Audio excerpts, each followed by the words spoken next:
Hola, ¿qué tal? Mi nombre es Plinet Hernández y yo les voy a estar hablando sobre el examen microscópico del sedimento urinario.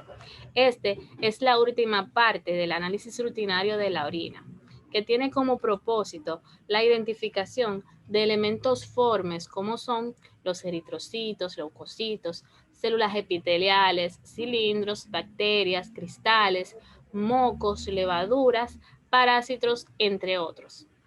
La correcta interpretación del sedimento urinario nos equivale a una biopsia limitada de la vía urinaria. Este examen examina la integridad anatómica del sistema urinario.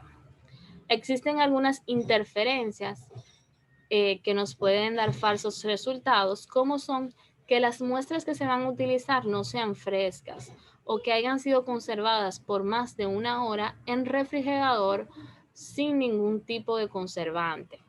Se debe de mezclar bien antes de ser centrifugada la muestra. La cristalería debe de estar bien limpia y completamente seca.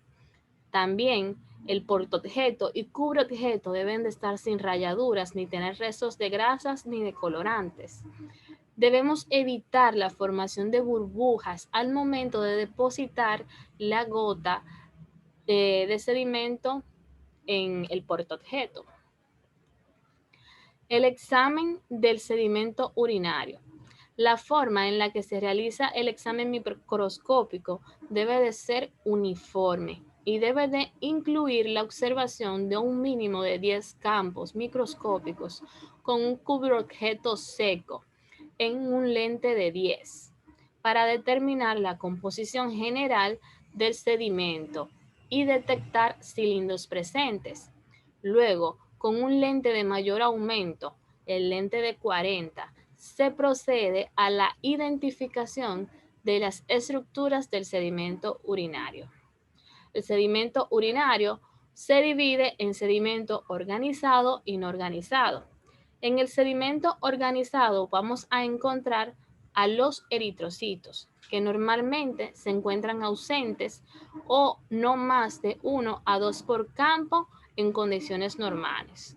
La presencia de eritrocito en orina se asocia con el daño a la membrana glomerular o una lesión vascular dentro del aparato genitourinario. El número de células presente nos indicará la magnitud del daño. Los leucocitos, estos son redondos con un solo núcleo o pueden tener un núcleo lobulado.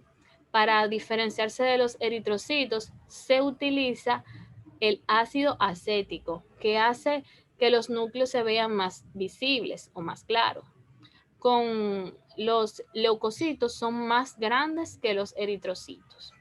Un aumento de su cantidad nos indica una inflamación en algún sitio del conducto urinario, tomando entonces el nombre de leucocitosis urinaria.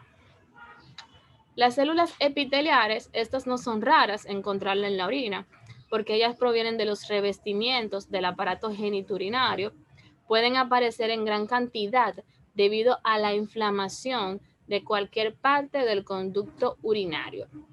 Estas se clasifican en planas o escamosas, que su presencia nos sugieren una contaminación vaginal o una uretritis.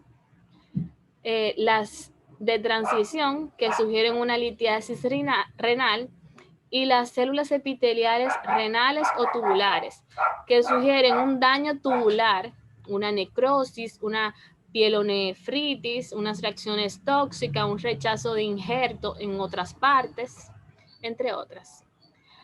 También en el sedimento organizado encontramos a los cilindros, que son los únicos elementos que son exclusivos del riñón. Pueden estar presentes en daño glomerular, en daño tubular o en infecciones renales. Se clasifican sobre la base de su aspecto y de sus componentes.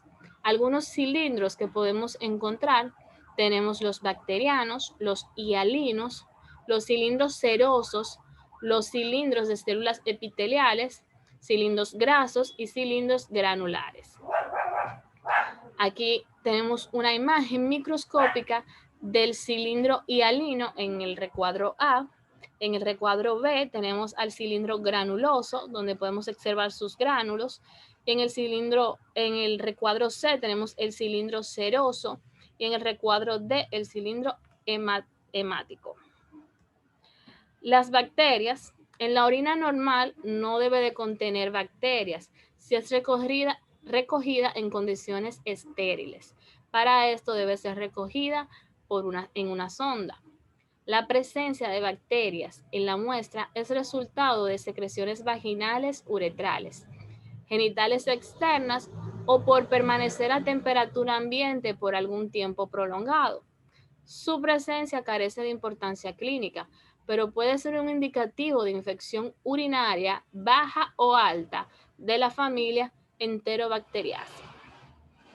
Las levaduras, la orina normalmente no contiene levaduras, son muy comunes en la orina de pacientes inmunodeprimidos y estas pueden ser un indicativo de infección urinaria. Estas se acompañan de la presencia de leucocitos para hacer una infección real por levaduras. Los filamentos de moco y ácido úrico. Es normal que existan en la orina en poca cantidad, pero en abundancia es indicativo de una inflamación o irritación del tracto urinario. Los espermatozoides pueden aparecer en la orina del hombre luego de una eyaculación o en la de la mujer por contaminación con secreción vaginal después del coito. Aquí les tengo dos recuadros en donde les clasifico la forma en la que se reportan los elementos, que serán en una forma cuantitativa y en una cualitativa. Los elementos que se reportan de manera cuantitativa son los eritrocitos de 0 a 2 por campo, leucocitos de 0 a 1 por campo, cilindros de 0 a 1 por campo y células renales de 0 a 1 por campo. Los elementos que se reportan de forma cualitativa serán las células epiteliales, bacterias, cristales, levaduras. La nomenclatura para el reporte de estos elementos serán escasas cuando aparece uno, que son difíciles de encontrar en el campo, algunas cuando aparece de 1 a 2 elementos en todo el campo de visualización, moderadas, que son fáciles de encontrar, o sea, encontramos unas 5 o 6, son moderadas, y abundantes o numerosas cuando existen un gran número presente en todo el campo. Su población está por todo el campo de visualización. Muchas gracias por su atención y hasta aquí mi exposición. Gracias.